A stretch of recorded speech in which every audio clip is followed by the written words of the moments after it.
Welcome to Horns Up. It's another episode. This week is episode number 14. And Peter, we are talking about technical death metal. Yep, the one I think old schoolers hate and new schoolers, I don't know what their thoughts are on it. Technical death metal, I mean, you have to be really good at your instruments. But in going with the times, we seem to have finally reached the pinnacle of technical death metal, right? I don't know. I want to actually, this was something when I came across, I really knew I had to get your thoughts on as a non-musician. So, Yeah, we're talking about an AI, machine learning tech death metal band.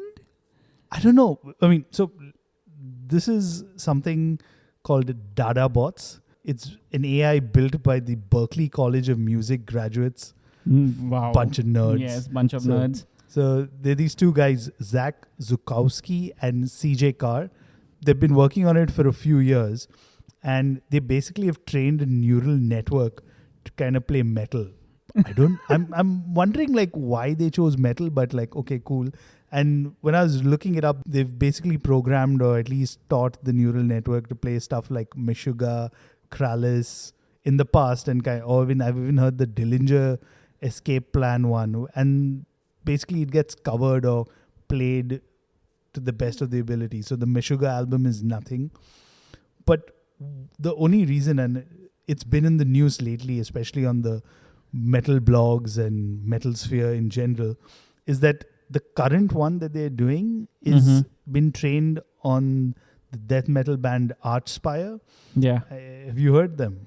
I haven't heard Archspire, but I did check out what Dadabot is doing. So one of the things about Archspire I realized also is the guy has pretty inhuman kind of vocals. So there's already a controversy as to how the guy kind of comes out with those sounds. And now to top that off, you have the neural network that's kind of learned that.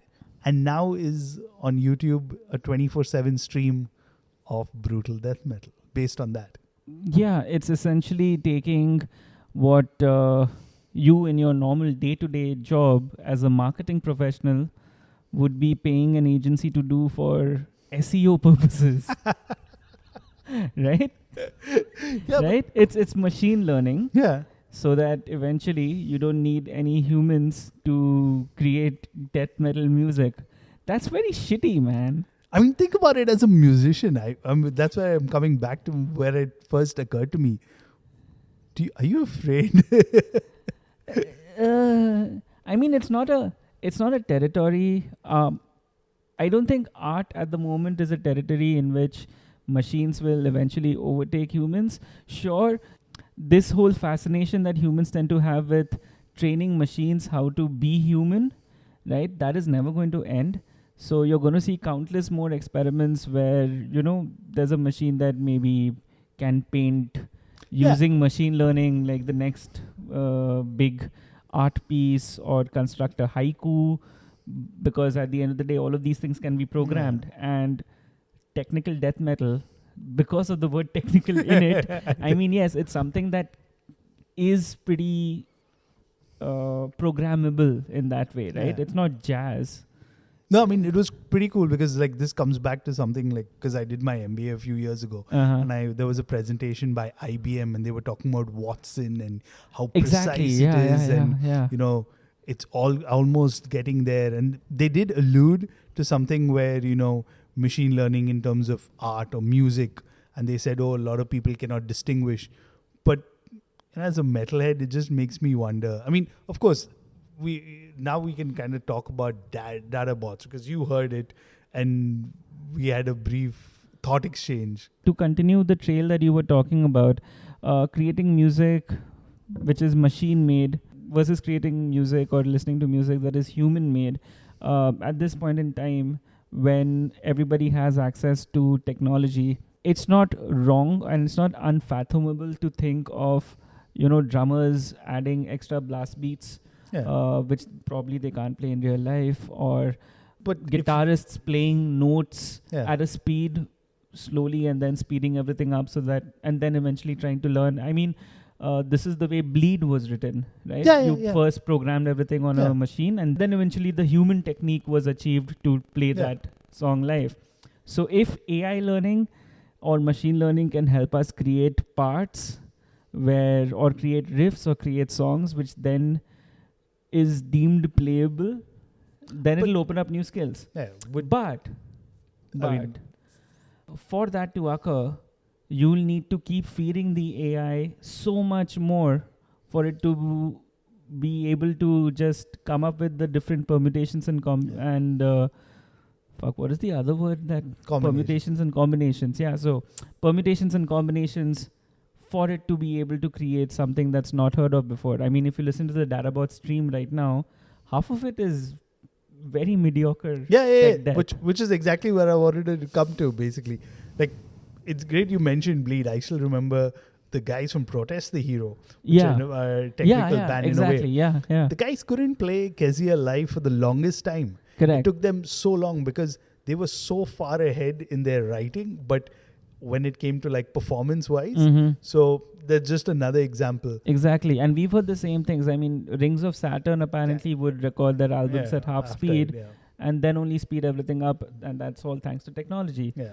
So I think, but it's going to be quite interesting, and I'm just going to repeat what we had a discussion earlier, where it'll be kind of interesting if they add a few more bands into the mix, and probably let's see what happens 6 months, a year down the line. You know what I'll be really interested to see?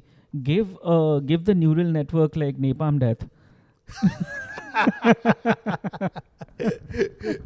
Nazi punks. Fuck off. Oh man, that'll be even more killer. Give the neural network some obscure porno grind band or some obscure, I don't know. Cock and ball torture. Vomit for breakfast. Something of that sort. Okay. That'll be fun. Anyways, we've gone far ahead. We've gone far ahead with what technical death metal in the future may look like. Let's talk about what technical death metal looks like in the present. And to do that, this time around, we are going to be talking with Mallika Sundaramurthy. That's an Indian name. Yeah. But she's not Indian. Not Indian. She's, Indian descent. Descent, yeah. Yeah, but that's not the reason we're actually talking to her. We're talking to her because she's an excellent frontwoman for this Massachusetts-based tech death band called Abnormality. They're coming out with a new album in this month. Yeah. And why are we talking to her? Because there are countless other tech death bands that are coming out with an album this month.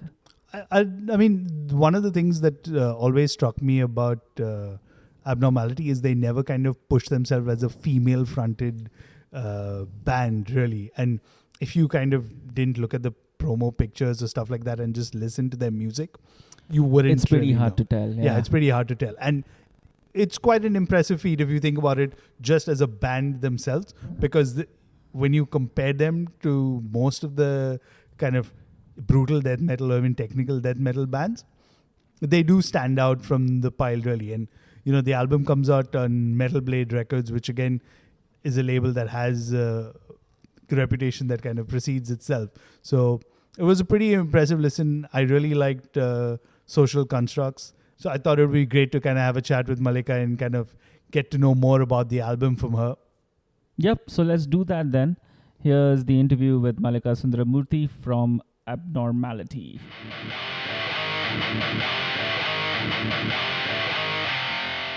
All right, we're now joined by Mallika Sundaramurthy of Massachusetts-based tech death band Abnormality.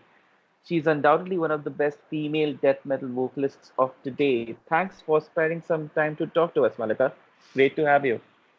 My pleasure. Thank you for having me on.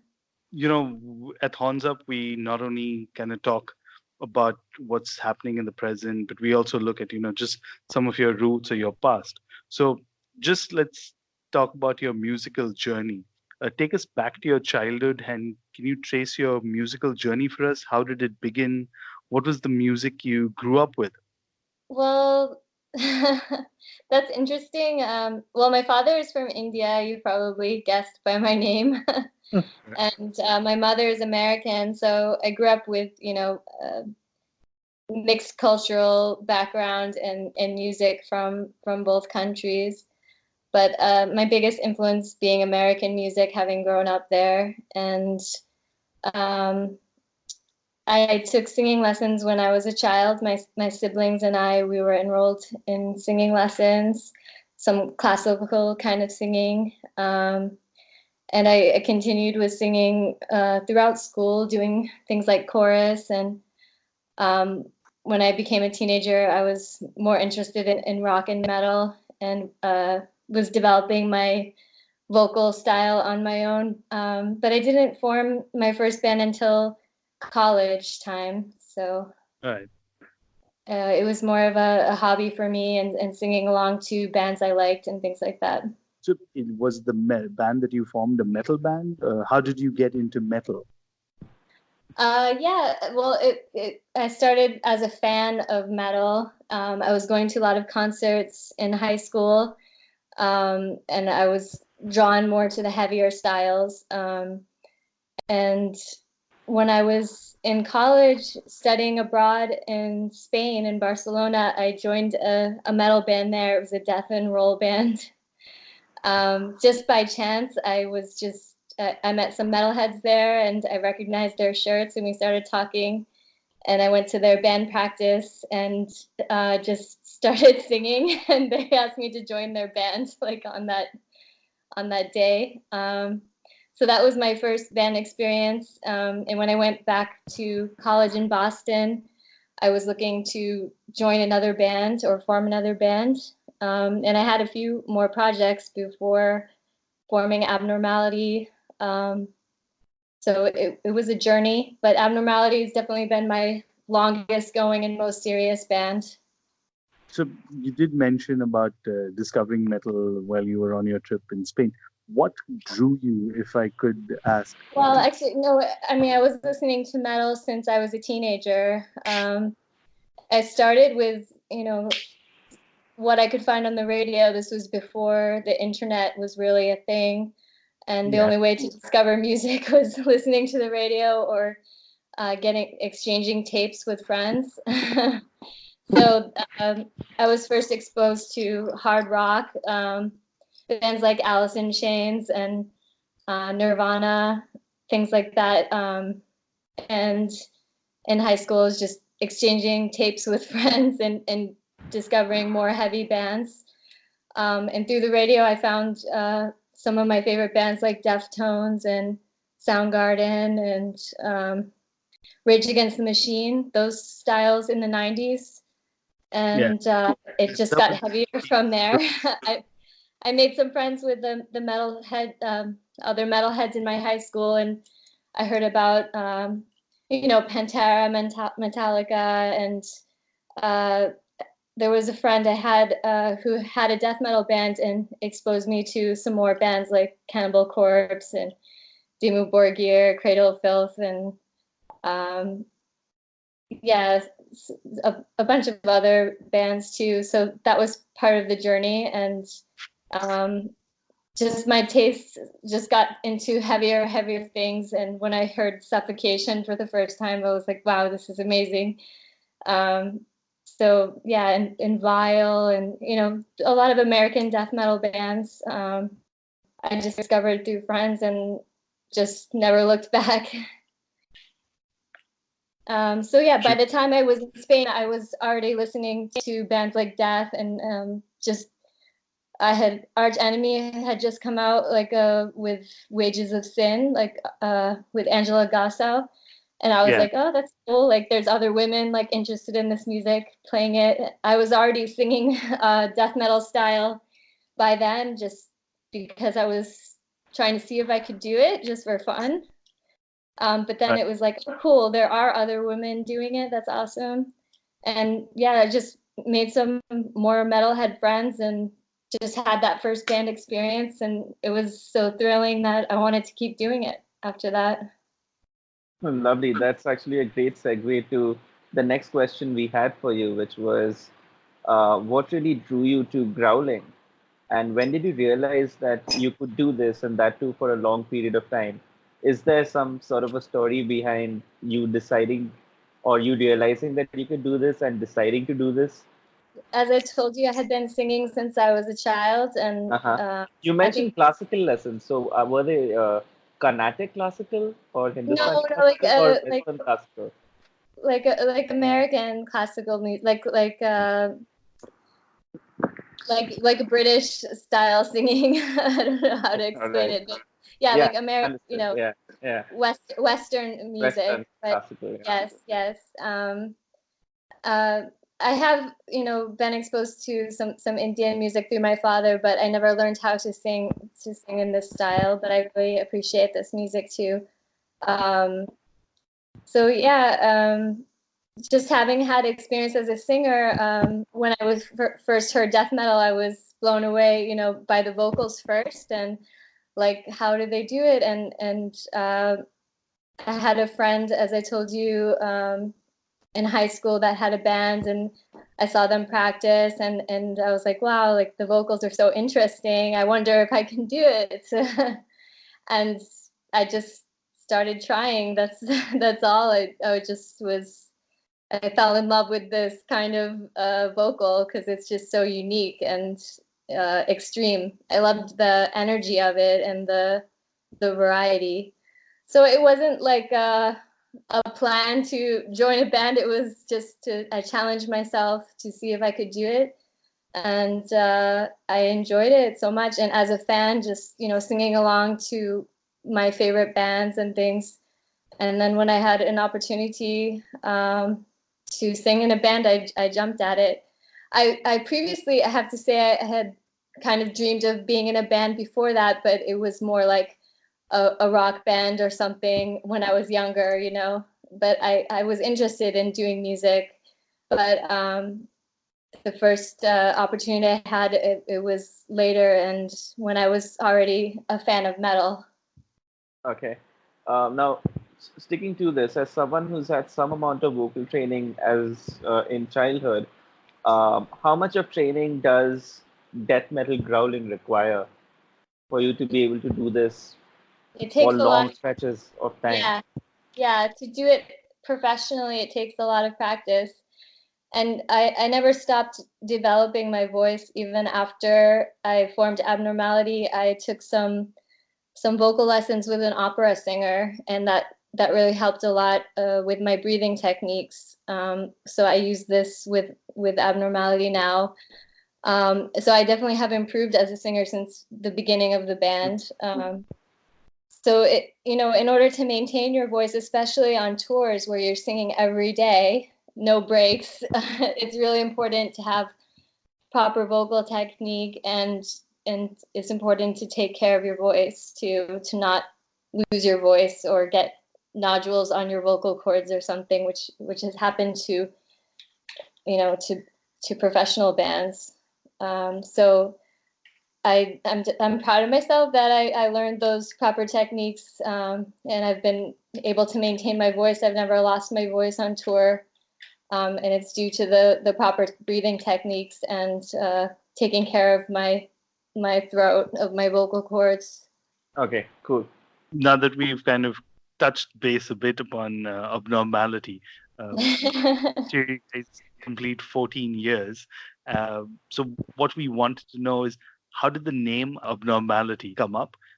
What was the mission statement back then, if you all had any, and has it changed or evolved in the past 14 years? Well, I started the band with the drummer Jay in 2005. Yeah, 14 Right. years ago. It's crazy. I was looking for a new band after a project I was working with fell apart. Okay. And he invited me to do some guest vocals with his band at the time, Terrorism. And it was supposed to be just like a one song with them at a show to help me find a band. But he was so impressed with my singing that he offered to start a side project with me. And then it soon after became the main project.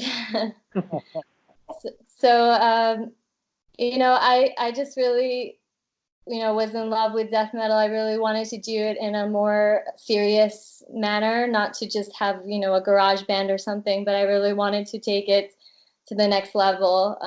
And Jay was a very serious musician too, is a very serious musician. He was a part of another local band called Goratory, who also had members that later became Job for a Cowboy, actually. Oh, Oh, So wow. yeah. So there's a really deep, metal music history in our area, and a lot of serious musicians like Revocation also coming from our area. So there's, so many talented bands, that I'm lucky that I fell in with the right musicians, and or it's just, persistence, hard work and persistence. But we were really, a part of a great scene that just helped mold us into a more serious and band, that strove always to be better and better. And it's like a friendly competition in our scene, like it's you feel inspired to do better every time, and it's definitely like, I think, an important thing as a band to be surrounded by people that, are better than you, or that, inspire you to be better. So I think that was, just in our environment that molded us to take music seriously and take it as far as we could. And yeah, we had a lot of lineup changes over the years. Not everyone can dedicate themselves to music as much as we have. But I'm really proud of what we've accomplished over the years. And our goals have changed over the years. You're asking like what we set out to do. We had like our initial goals, and we surpassed those, and we made new goals, and here we are today. Yeah, it's been a wild journey. Just wanted to go back to my initial question. Why did you choose to call yourselves Abnormality? Okay, right. Sorry. Well, the name, it took us some months actually to come up with a name. We had a lot of discussions about it, arguments. And this was at, at the time there was four of us in the band, and we couldn't agree on a name. And finally, I think it was Jeremy who suggested it. And it's like the name, we're all like, yeah, okay.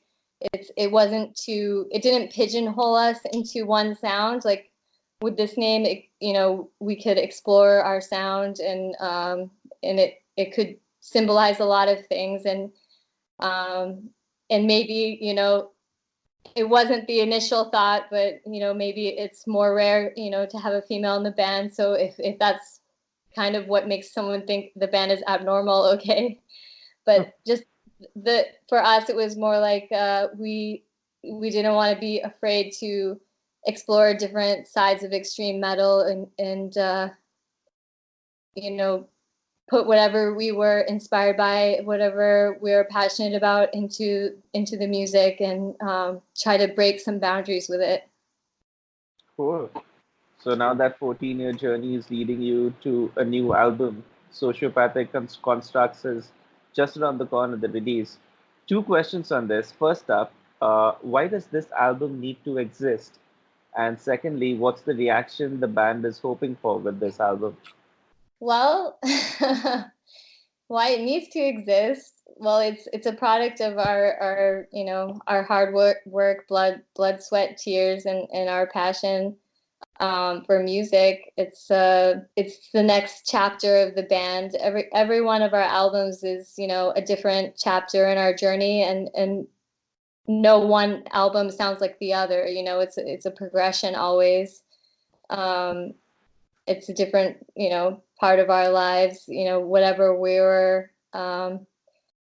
interested in exploring at that time, we put into the music, and we always put the music first above all things.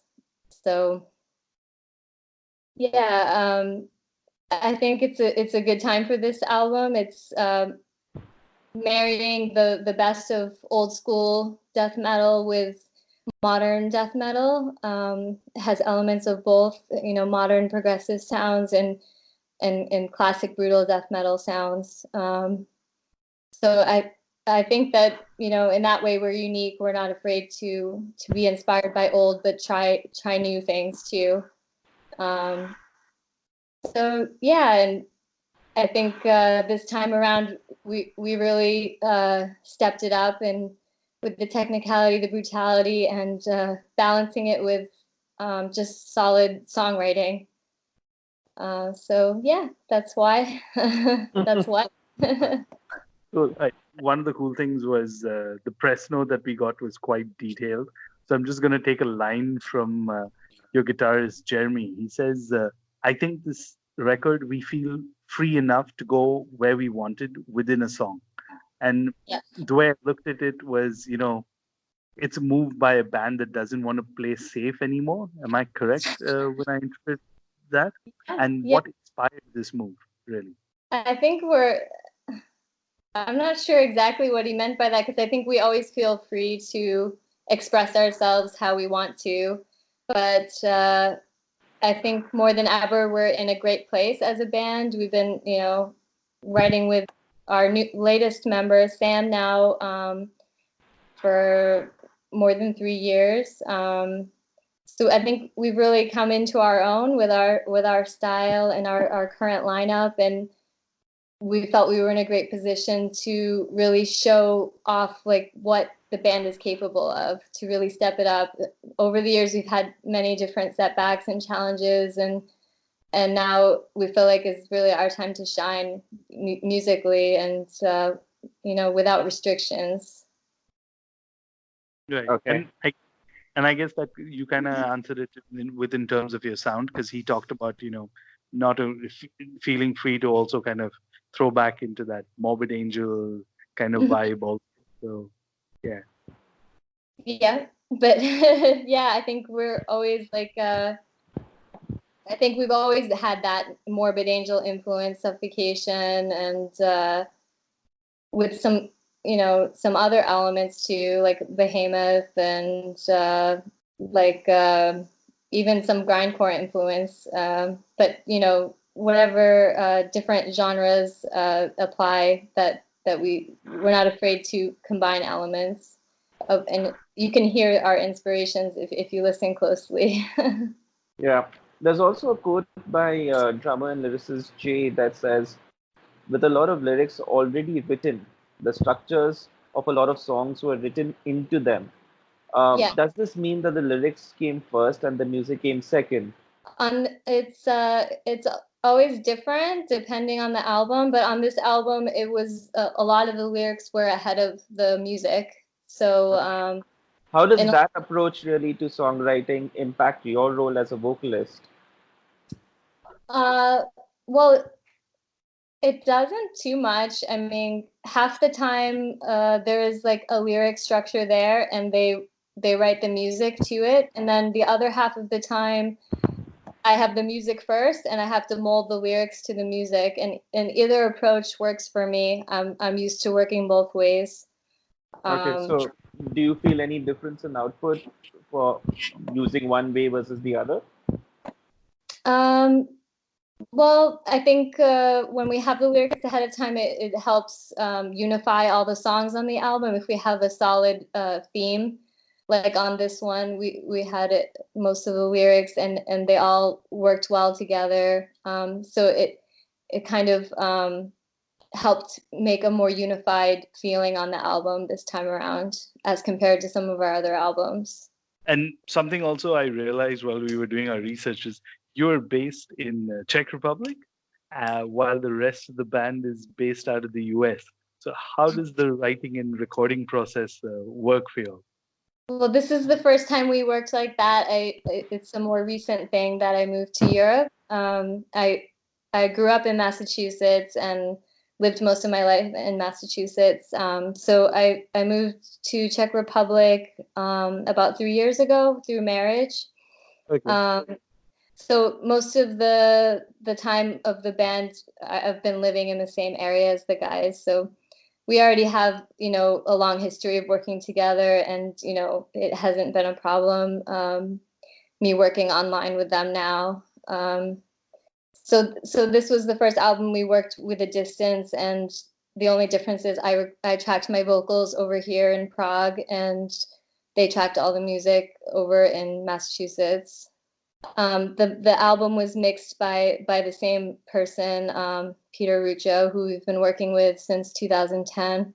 Okay, and also just kind of further building on the album itself, reading between the lines, conspiracies and exposing truth. These are the kind of larger themes that the albums deal with. Am I correct? Yeah. Yep. So, what makes Abnormality the ideal vehicle to for these stories or to spread the message? It's been a common thing for us throughout the history of the band to talk about conspiracy theories, about the society we live in, about the government, our criticisms, about what we feel are unjust wars. And it's just our commentary about, the country we live in and the world we live in as a whole. And it's what inspires us, these things. We also have, just things from inspired by our personal lives too, and some kind of more science fiction stories, like dystopian future kind of stories too. But a lot of our songs have been more political based, just because it's something we feel strongly about, that we should speak up if we have opinions about those things, or strong feelings about those things.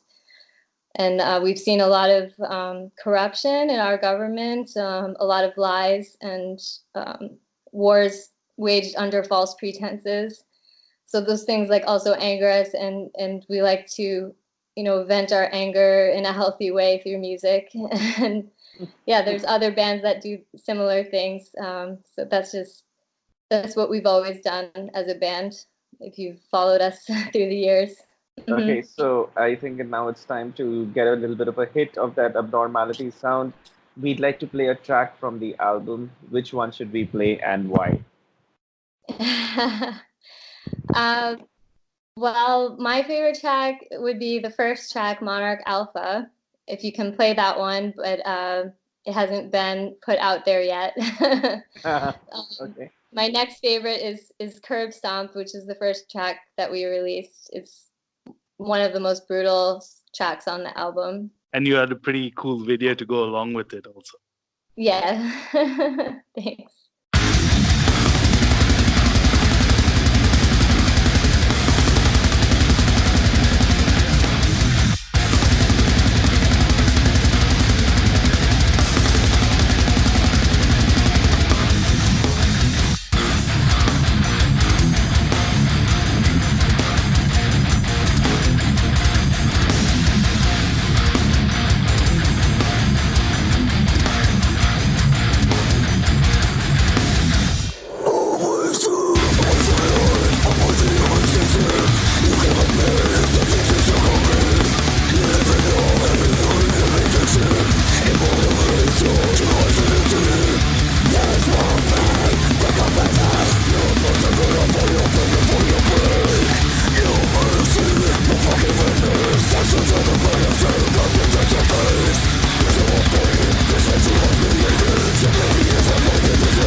So that was Curbstorm from Abnormality's new record, Sociopathic Constructs. Allow us to change gears a little bit now to something a bit India centric. Several Indian metalheads know you because of your collaboration with Gutslit. What's the story Uh, behind well, I, as a half Indian American, was curious about the metal scene in India. Even the last time I was in India was in 2007, visiting family, and I was seeking out metal bands, like, asking in the record stores, but they didn't know anything. But soon after returning to America through Facebook, I found Gutslit and some other Indian bands. And I've been keeping a friendship with Gurdip from Gutslit since then. He introduced it? me to a lot of the Indian metal bands in the scene there. Um, I just, I feel a connection to the metal scene there, and I understand like how much more difficult it must be to have an active band in India. So I'm happy to support the bands there, and I dream one day to bring my band to India. One day, I hope. Yeah, so Gurdip asked me to do some guest vocals on that song, and even I wrote the lyrics for this song to "Circumcised with a Chainsaw." Yeah. So yeah, that was a lot of fun, and I thought at first he would just have me do a couple lines, but I did the whole song and wrote the lyrics. So yeah, it was a fun collaboration, and they came over to Prague, to Czech Republic recently, and I got to perform it live with them for the first time. So that was really neat, and it came full circle, like, whatever 10 years later after first talking to Gurdip, I got to meet him and perform with Gutslit. So that was really neat. Yeah. Similarly, like while you were talking about looking, uh, do you regularly kind of look at for new music, underground music? What are you currently listening to, if you could share with us? For Indian bands, you mean? No, just Or in general. any bands?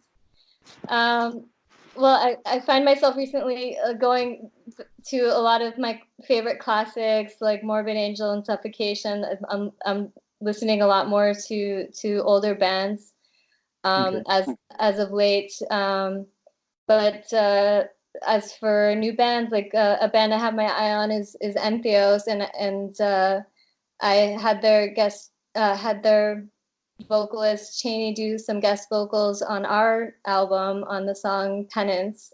So you'll be able to hear that soon.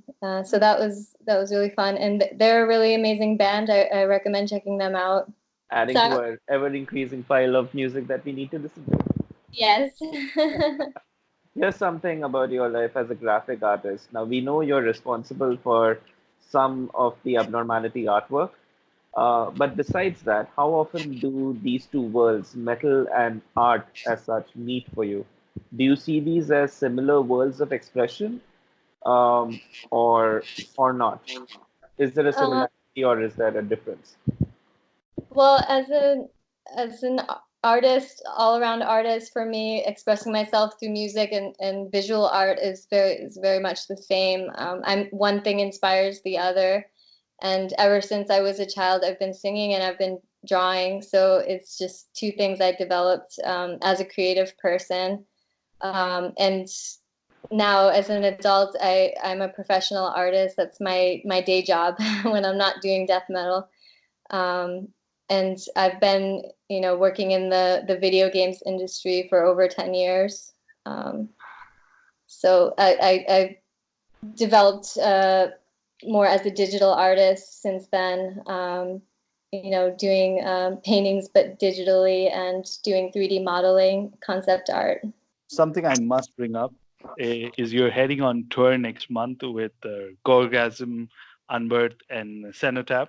Uh, how? What are your thoughts leading up to the tour? How are you looking forward to it? Anything special you're looking forward to? Actually, it's for the first time that we're playing Obscene Extreme. Oh wow! I've gone there as a fan. Just I've attended the festival, but this will be our first time playing it. But this is our second tour in Europe. The first time we were in Europe was in 2014. We went out with Malignancy and Dehumanized and Beneath from Iceland. And on that tour, we played Neurotic Death Fest, which is a big festival in the Netherlands. So we played a festival in Europe, but this one, Obscene Extreme, will be our first time, and you probably are familiar with it. It's a huge festival. And it's just such a fun time. We're really excited to play it, and the fans that attend the festival are some of the best in the world, and just a crazy mosh pit all the time. Fans jumping on stage and crazy costumes. So it'll definitely be real fun. We're super excited for that, and we've been friends with Gorgasm for years, so it'll be fun to be on the road with them. Yeah, so we're looking forward to it, and it's after 5 years since our last European tour, it's exciting. Cool. So on that note, let's head on to our final question. Why does the world still need death metal, and why does the world still need Abnormality? Well, I think what the world needs is more passionate people following their dreams, and death metal has some of the most passionate fans and most passionate musicians. We're not here for the money. It's obvious. We're here out of pure passion and love for the music. Just the amount of dedication it takes to play, the instruments at this level, and the years of dedication it takes to get a band, to have a band and to play for, to up to this level, or at any level. It's hard to keep a death metal band going, and so it's just draws the most talented and dedicated people, the most passionate people. I think that's what the world needs, is more passionate people, and that inspire other people to follow their passions and their dreams. Yeah, once again, thank you so much for your time. Pleasure talking to you. Let's talk again once the tour is up, maybe, or when you're heading to India next. How about that? I'd love to, and thank you guys. Thank you, Horns Up. Really appreciate you taking the time to talk with me. Thank you. Horns Up. Have a good day. You too. Cheers. So that was Mallika. Imagine if she was actually in a band from Bombay, India. Imagine the amount of scene followers she would have had. Were you there when Mindsnare used to perform in Bombay? No, but even though I wasn't there, I've heard a lot about it, and yeah, man. Everybody wanted to be Yasmin. Yeah, Yasmin. Everybody wanted to be Yasmin's, like, what do you call them? Drum tech. Drum techs, yeah. Drum techs. No, but one thing that you're saying, that it was really cool to hear Mallika talk about Arch Enemy and the impact that they had on her, just because Angela Gosso was doing it at that point in time. And if you think about it, probably that's what's happening right now with Mallika. I mean, you have Cheney also from Ethios, who she spoke about, who did the guest. So there's going to be probably, let's see, in the next 3-4 years, probably a new wave, and I'm hoping we don't have to kind of call bands anymore female fronted, because it'll just be something that's normal. Yeah, definitely aiming for that. You already see it on YouTube and stuff, the amount of kids who basically do these YouTube vocal covers and stuff, and most of them are pretty good. They just need to find musicians of their own caliber and probably put in the amount of hours and amount of practice that Mallika has. Oh yeah, and I'm sure it's definitely not been easy. I mean, despite her being in a different country, they've still kind of kept the band together. Yeah, and to keep a band going for that long, trust me, it requires hard work and it requires passion. Otherwise, you wouldn't be doing it. So that's all the time we have on Horns Up this week. Next week, we are doing something new. If you remember, a couple of months back, we alluded to doing something new with Iron Maiden. Well, it involves Power Slave. It involves Seventh Son of a Seventh Son. And it involves one of India's biggest Iron Maiden fans, apart from the two of us, of course. And I think we should stop it there. Yeah, completely. Let's stop it at that. That's for next week. Meanwhile, reach out to us. Tell us what you thought. We are on Twitter at HonsupPod. I'm Trend Crusher. And I'm at Asmo Annie. Till next time, horns up. Horns up.